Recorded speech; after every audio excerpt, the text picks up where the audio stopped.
Salut à tous, aujourd'hui nous sommes à Fort-de-France parce que nous allons au théâtre voir la pièce La Nuit juste avant les forêts. Il s'agit d'une pièce présentée par le CMAC à l'Atrium avec la compagnie des Enfants de la Mer. On va aller les déranger le temps de quelques questions, c'est parti.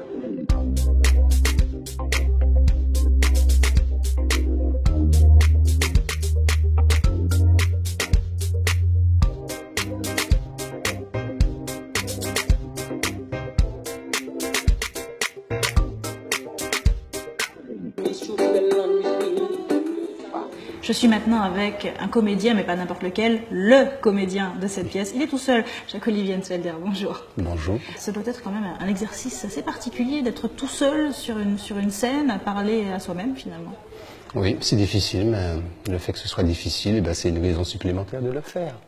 Je m'y amuse beaucoup, j'en souffre dans le langage artistique, hein, c'est des heures et des heures de répétition. Et puis, c'est un monologue, mais je crois que même quand on ne joue pas un monologue, on souffre quand même, on travaille sérieusement en tant que comédien.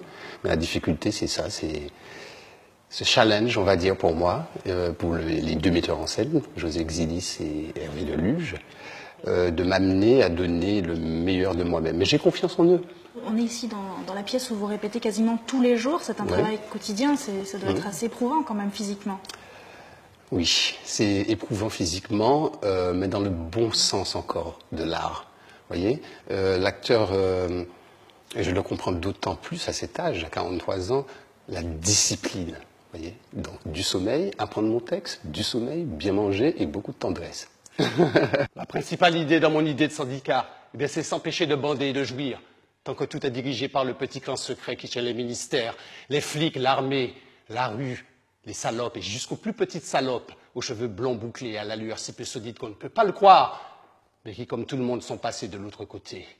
Oui, s'empêcher de bander et de jouir, se tenir à tout prix. Je pense que le moment est venu pour le public martiniquais d'aller et de se donner le droit, la permission à la beauté, si je puis dire, de quitter le doudouisme, le folklorisme des actions culturelles et d'aller vers des textes qui, au premier abord, peuvent paraître difficiles, mais qui ont une grande valeur, aller vers des objets d'art difficiles.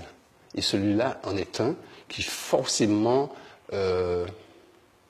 convaincra le public qu'il fait partie de ce sublime syndicat international, finalement que j'appellerais l'amour. Voilà. Comment vous définiriez ce titre, La Nuit juste avant les forêts? Quel rapport avec le contenu de la pièce? Alors, La Nuit juste avant les forêts, d'ailleurs, il y a une partie dans la pièce où on parle du Nicaragua. Ça devait s'appeler La Nuit au Nicaragua. Cette pièce, il l'a changé au dernier moment. Ce serait un peu l'arbre qui se cache derrière la forêt, vous voyez? Mais là, c'est plutôt les enfoirés. La notion militaire qui se cache là, insidieusement, prêt à tirer, prêt à nous couper l'herbe sous les pieds, prêt à humilier. C'est pour ça que c'est la nuit, mais juste avant les forêts. Voyez, parce que les arbres ne se cachent pas entre eux, ils se protègent entre eux. Donc je pense que c'est le vrai sens de ce titre. Merci beaucoup, Merci aussi d'avoir été avec nous, ou plutôt de nous avoir accueillis ici, puisqu'on est un peu chez vous maintenant. Merci. Merci beaucoup. Voilà pour aujourd'hui. Je vous donne rendez-vous jeudi prochain, 20h sur ATV, bien évidemment, pour vous montrer à quel point la Martinique est une terre d'artistes.